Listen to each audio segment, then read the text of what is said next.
lang kung magugustuhan to ng mga customer. So, sobrang tibay nga na to mga mema. Ayan o, ayan o, ayan o. Ayan. Sobrang kapal niyan.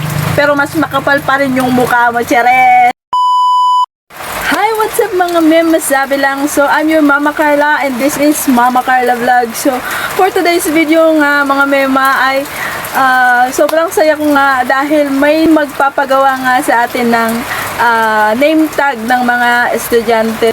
Grabe, sobrang dami nito mga mema, mga 5 piraso.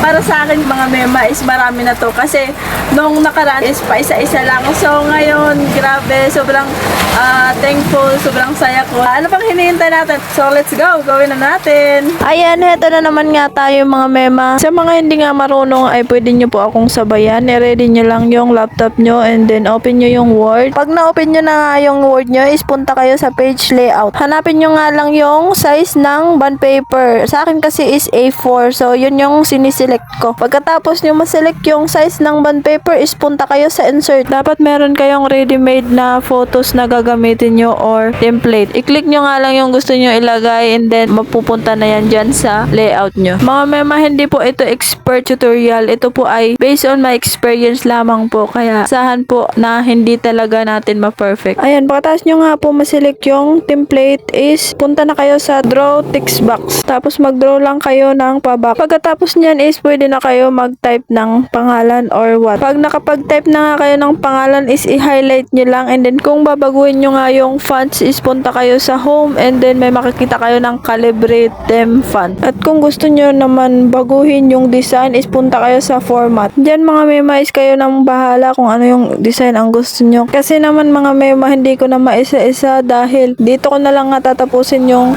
pagdidiscuss ko nung sa paggawa ng name tag. Kasi mahirap talaga pag voice over tutorial lang siya. By the way mga mema, pagkatapos ko nga i-print is kinatkat ko nga muna yung mga edges and pinaghiwa-hiwalay ko na yung 5. Pagkatapos ko nga mapaghiwa-hiwalay yung 5 is nilagay ko na siya sa isang laminating film. Sa isang A4 laminating film nga mga mema is 4 lang na piraso yung nalagay ko kasi yung size ng name template is 5.5 cm by 15.4 cm.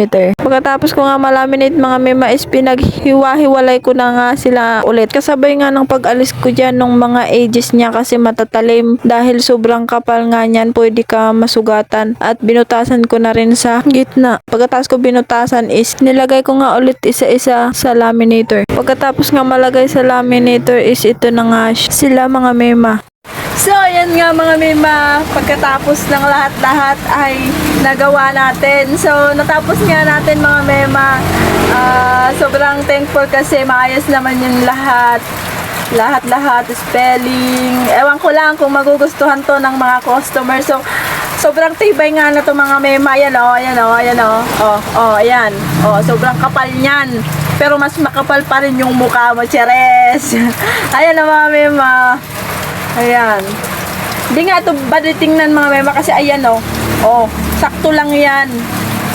Sobrang ganda niyan mga mema. Yan o.